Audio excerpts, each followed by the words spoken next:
Hello दोस्तों, Vidyavahini science classes में आपका स्वागत है। आज हम दोस्तों बताने वाले हैं क्लास 12th केमिस्ट्री सिलेबस। इसके पहले मैंने क्लास 12th फिजिक्स का सिलेबस बता दिया। ठीक, आज हम बताने वाले हैं क्लास 12th केमिस्ट्री का सिलेबस। केमिस्ट्री का क्या पैटर्न रहने वाला है, पहले हम उस पर चर्चा करेंगे, जिसके बाद बारीकी से जो लिखे हैं उसको हम देखेंगे। ठीक ना, पहले हम चलते हैं एग्ज़ाम पैटर्न पर। किस पर? Exam pattern. हमारा एग्ज़ाम पैटर्न है क्या होने वाला है इस बार। एग्ज़ाम पैटर्न पर चलते हैं। एग्ज़ाम पैटर्न पर चलते हैं, क्या होने वाला हमारा एग्ज़ाम पैटर्न इस बार।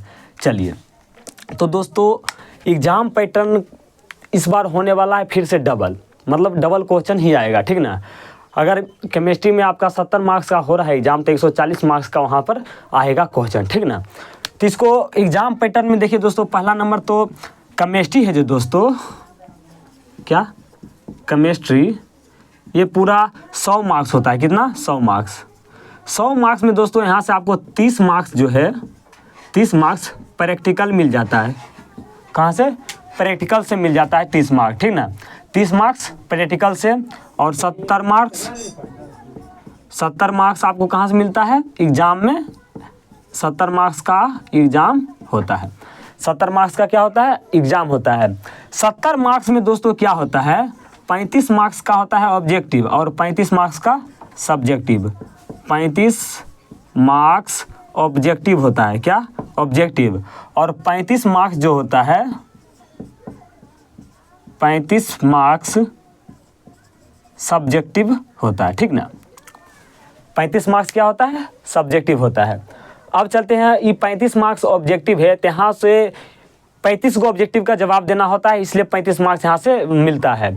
पूरा 70 मार्क्स का पूछता है ऑब्जेक्टिव, यानी कि 70 क्वेश्चन पूछता है और आधा क्वेश्चन को जवाब देना होता है। ठीक ना, तो यहाँ से हमारा 35 मार्क्स का हो गया ऑब्जेक्टिव, और 35 मार्क्स का सब्जेक्टिव के लिए हम लिख के आए हैं जो सब्जेक्टिव कहाँ कहाँ से आता है। ठीक ना, 35 मार्क्स का सब्जेक्टिव लिखना होता है, तो 70 मार्क्स का पूछता है, तब हमको 35 मार्क्स लिख के आना होता है। ठीक ना, तो इतना जान लीजिए सब्जेक्टिव हमारा कितना मार्क्स का होता है? 35 मार्क्स का होता है। ठीक ना, अब चलते हैं, देखिए ये हुआ मेरा एग्जाम पैटर्न। अब चलते हैं लघुत्तरीय और दीर्घोत्तरीय पर। ठीक ना, तो यहाँ पर जो भी आएगा सब्जेक्टिव जो भी आएगा, ये तो एक शॉर्ट क्वेश्चन आएगा, एक लॉन्ग क्वेश्चन आएगा। ये क्या आएगा? एक शॉर्ट आएगा, एक लॉन्ग आएगा। चलिए हम शॉर्ट पर चलते हैं। शॉर्ट पर चलते हैं, क्या है देखिए, ये है जो मेरा 35 मार्क्स ऑब्जेक्टिव, 35 मार्क्स सब्जेक्टिव। यहाँ पर आपका दो भागों में इसको बांटा जाएगा। एक बांटा जाएगा शॉर्ट में। ठीक, क्या बांटा जाएगा? शॉर्ट में बांटा जाएगा। एक हमारा किस में बांटा जाएगा? लॉन्ग में बांटा जाएगा। ठीक, एक शॉर्ट एक लॉन्ग। तो शॉर्ट में आपका पूरा 20 क्वेश्चन देगा। कितना क्वेश्चन? हम यहाँ चलते हैं, यहाँ थोड़ा नीचे नहीं जाना सकता है, हम यहाँ पर चलते हैं। ठीक ना, शॉर्ट जो है, शॉर्ट और लॉन्ग। ठीक ना, शॉर्ट में हमारा आएगा दोस्तों 20 क्वेश्चंस। कितना? 20 क्वेश्चंस। ठीक ना, लॉन्ग में हमारा आएगा 6 क्वेश्चंस। ठीक, 20 क्वेश्चंस में हमको जवाब देना होगा। कितना? जवाब देना होगा 10 क्वेश्चंस का। कितना को? 10 क्वेश्चंस का जवाब देना होगा, और प्रत्येक पर 2 मार्क्स रहेगा, यानी कि 20 मार्क्स। ठीक ना, 10 क्वेश्चंस का जवाब देना रहेगा। 20 क्वेश्चंस पूछेगा, कितना पूछेगा? 20 क्वेश्चंस पूछेगा, जवाब देना होगा 10 क्वेश्चंस का। ठीक, और प्रत्येक पर 2 मार्क्स मिलेगा। ये शॉर्ट क्वेश्चन है। ठीक ना, तो 10 दूना 20 मार्क्स आपको यहाँ से मिल जाएगा। कहाँ से? शॉर्ट से। लॉन्ग पर चलते हैं, तो लॉन्ग पूछेगा 6 क्वेश्चन, तो 6 क्वेश्चन में आपको जवाब देना है कितना क्वेश्चन का? 3 क्वेश्चन का। कितना? 3 क्वेश्चन का जवाब देना होगा आपको। 3 क्वेश्चंस का जवाब देना होगा, और 3 क्वेश्चंस का जवाब देना होगा, तो प्रत्येक रहेगा 5 मार्क्स का। तो कितना मार्क्स से हो जाएगा? 15 मार्क्स। आप यहाँ से जोड़ लिए, शॉर्ट 20 मार्क्स और लॉन्ग 15 मार्क्स, टोटल हमारा कितना हो गया? 35 मार्क्स। तो 35 मार्क्स सब्जेक्टिव पूछा जाता है। अब ये सब्जेक्टिव कहाँ से पूछा जाता है, ये हम चलते हैं समझते हैं। देखिए, हमारा जो 12th का केमिस्ट्री है, इसको 3 भागों में बांटा गया है। एक मेरा है, पहला है फिजिकल केमिस्ट्री, दूसरा है मेरा इनऑर्गेनिक केमिस्ट्री, फिर तीसरा है मेरा ऑर्गेनिक केमिस्ट्री। तो देखिए, फिजिकल केमिस्ट्री यानी कि भौतिक रसायन, इनऑर्गेनिक केमिस्ट्री यानी कि अकार्बनिक रसायन, फिर मेरा है ऑर्गेनिक केमिस्ट्री यानी कि कार्बनिक रसायन। ठीक ना, तो फिजिकल केमिस्ट्री है, यहाँ पर मेरा 5 चैप्टर है। कितना चैप्टर है? 5 चैप्टर है। ठीक ना, पहला चैप्टर के नाम है ठोस अवस्था। ठोस अवस्था से अप्रोक्स 4 मार्क्स पूछा जाता है, विलयन से 5 मार्क्स का पूछा जाता है, विद्युत रसायन से 5 मार्क्स का पूछा जाता है, रासायनिक बलगीतकी से 5 मार्क्स का पूछा जाता है, पृष्ठ रसायन से 5 मार्क्स का पूछा जाता है। समझ लेंगे, ये सब्जेक्टिव का बात है। ऑब्जेक्टिव का तो हम बता दिए हैं, पूरा ओवरऑल से आता है ऑब्जेक्टिव, ठीक है। तो देखिए बिहार बोर्ड पागल है, कोई भी अगर मान लीजिए बिलियन से कभी कभी 5 नंबर के दे देगा तो वहाँ से शॉर्ट कम देगा, ठीक ना, ये ध्यान रखिएगा। जिससे लॉन्ग उठ जाएगा वहाँ से शॉर्ट नहीं पूछेगा, और जहाँ से शॉर्ट पूछ देगा वहाँ से फिर लॉन्ग नहीं पूछेगा, ये ध्यान से रखिएगा, ये दिमाग में रखिएगा, ठीक ना। ठीक, ये हमारा हुआ फिजिकल केमिस्ट्री। कौन कौन? ठोस अवस्था, विलयन, विद्युत रसायन, रासायनिक बलगतकी, पृष्ठ रसायन। ठोस अवस्था 4 मार्क्स, विलयन से 5 मार्क्स, विद्युत रसायन से 5 मार्क्स, रासायनिक बलगतकी से 5 मार्क्स और पृष्ठ रसायन से 5 मार्क्स। ठीक, ये हो गया। अगला हमारा है अकार्बनिक रसायन, इनऑर्गेनिक केमिस्ट्री। इनऑर्गेनिक केमिस्ट्री है, इसमें देखिए इसे यहाँ से यहाँ मेरा आता है मतलब कि यहाँ से 6 चैप्टर से शुरू होता है, वहाँ पर 5 चैप्टर हुआ ना, यहाँ से छठा चैप्टर से, तो इसका छठा चैप्टर के नाम है उपसंयोजक यौगिक, और यहाँ से हमारा पूछा जाता है 3 मार्क्स का क्वेश्चन। फिर हमारा आता है डी और एफ ब्लॉक का तत्व। डी और एफ ब्लॉक का तत्व, यहाँ से हमारा 5 मार्क्स का क्वेश्चन पूछा जाता है। फिर मेरा आता है पी ब्लॉक का तत्व। पी ब्लॉक के तत्व से 8 मार्क्स का क्वेश्चन पूछा जाता है, ठीक है। धातु कर्म आता है, यहाँ से हमारा 3 मार्क्स का क्वेश्चन पूछा जाता है, ठीक ना, समझने गए। वही ध्यान में रखेगा, जिसे शॉर्ट पूछेगा उसे लॉन्ग कम पूछने का चांस रहता है, ठीक ना। अगला हम चलते हैं, अगला मेरा क्या है? अगला मेरा है कार्बनिक रसायन यानी कि ऑर्गेनिक केमिस्ट्री। ऑर्गेनिक केमिस्ट्री ये थोड़ा सा हार्ड हो जाता है, जो बच्चा नहीं पढ़ता है ना 11th, उसके लिए बहुत हार्ड हो जाता है। तो इसमें 10वां चैप्टर क्या आता है?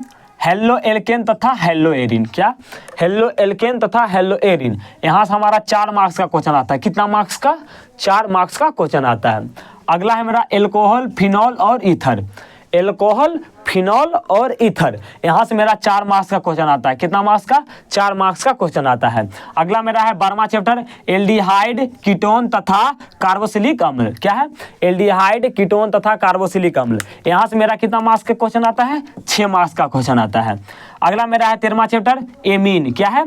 एमीन। एमीन से हमारा कितना मार्क्स का क्वेश्चन आता है? तो 4 मार्क्स का आता है। कितना मार्क्स का आता है? 4 मार्क्स का क्वेश्चन आता है।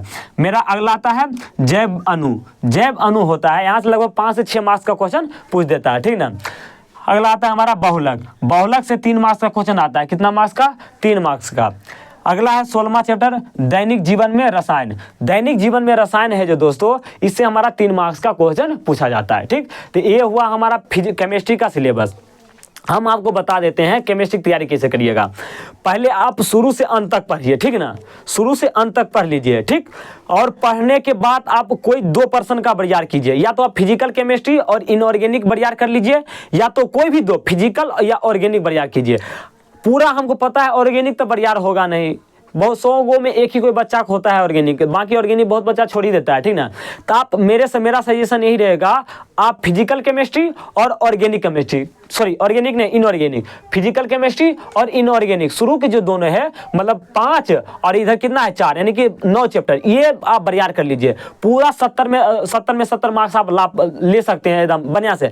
बाकी ऑब्जेक्टिव बनाने के लिए इसको थोड़ा सा देखना पड़ेगा। ऑब्जेक्टिव यहाँ से ज़्यादा पूछता है, ठीक ना, ऑर्गेनिक केमिस्ट्री से ऑब्जेक्टिव है, ठीक ना। तो ये हुआ, ठीक ना। या तो आप फिजिकल केमिस्ट्री बरियार कर लीजिए और दूसरा इनऑर्गेनिक, और एक का थोड़ा सा पढ़ लीजिए बाकी, ताकि ऑब्जेक्टिव बन जाए। बाकी आपको टीचर नहीं बनना है, आपको मार्क्स लाना है, इसलिए आपको कम से कम आधा चैप्टर जो है, कितना चैप्टर है? पूरा 16 चैप्टर है, तो 8 चैप्टर पूरा कंठस्थ याद रहना चाहिए, समझ गए। पूरा प्रीवियस ईयर्स आपको याद रहना चाहिए, पूरा प्रीवियस ईयर्स ऑब्जेक्टिव पूरा आपको सोल्व रहना चाहिए, आपको सोल्व करने आना चाहिए, ठीक ना। ये तब आपको आ सकता है, इसमें बढ़िया मार्क्स आ सकता है। फिर प्रैक्टिकल की बात करें तो वहाँ तो आपको 28-27 मिल जाएगा, तो यानी कि 95 ला सकते हैं अगर आप 2% पूरा बरियार रखते हैं। अब चलते हैं, हम बताते हैं बुक कौन सा पढ़नी चाहिए। क्या बुक? तो बताते हैं बुक, मैं तो सजेशन करूंगा आप कोई बुक नहीं पढ़िए, कोई बुक नहीं। बस आप क्या कीजिए जानते हैं, बस हम जो बताते हैं उतना पर ध्यान दीजिए। आपको कुछ नहीं करना है, ठीक ना, बुक पर ध्यान ही नहीं देना है। जो पढ़ाया गया नोट्स वो पढ़िए, नोट्स सिर्फ पढ़िए, ठीक ना, नोट्स पढ़िए, नोट्स से ही सब क्वेश्चन आ जाएगा, ठीक ना, नोट्स से ही सब क्वेश्चन आ जाता है। और P/Q लगाइए। क्या? P/Q यानी कि क्वेश्चन बैंक लगाइए। क्वेश्चन बैंक जो है यहाँ से 80% हम डायरेक्ट गारंटी करते हैं, 80% क्वेश्चन आता है, 80% क्वेश्चन बैंक से आता है। क्वेश्चन बैंक आप रट के चल जाते हैं तो पूरा 100 बना के आएगा, ये मेरा गारंटी है। बस आप क्वेश्चन बैंक पूरा याद कर लीजिए, ठीक ना, पूरा वहीं से क्वेश्चन आता है। तो कोई बुक आपको पढ़ने की जरूरत नहीं है, क्वेश्चन बैंक आप पढ़िए, वहां से आपका पूरा मार्क्स आएगा। बाकी नोट्स शुरू से अंत तक बना रहना चाहिए, ठीक ना, एकदम बढ़िया से शॉर्ट एंड स्वीट तरीका से पूरा बनना चाहिए नोट्स, ठीक ना। नोट्स आपका सही से रहेगा तब आप नंबर सही से ला पाएंगे, क्योंकि लास्ट में रिवीजन जो करता है बच्चा वही सही से मार्क्स ले पाता है, ठीक ना। तो आपको क्या करना है, नोट्स पर ध्यान देना है, ठीक ना। PYQ लगाना है क्वेश्चन बैंक से, ठीक ना। यहाँ से क्वेश्चन बैंक से में रिपीट क्वेश्चन बहुत होता है, जो नया साल में आता है क्वेश्चन वो बहुत रिपीट होता है, ठीक ना। तो ये आपको ध्यान रखना है। तो ये हुआ हमारा आज का केमिस्ट्री का सिलेबस। आगे जो सब्जेक्ट बचा हुआ है उसका सिलेबस हम लाएंगे। आशा करेंगे, आशा है कि आप बढ़िया से समझ गए होंगे, ठीक ना। चलिए आज का सेशन यहीं तक समाप्त करते हैं। अगर वीडियो अच्छा लगे तो लाइक कर लीजिएगा, सब्सक्राइब कर लीजिएगा और अपने दोस्तों में शेयर कर लीजिएगा। Thank you.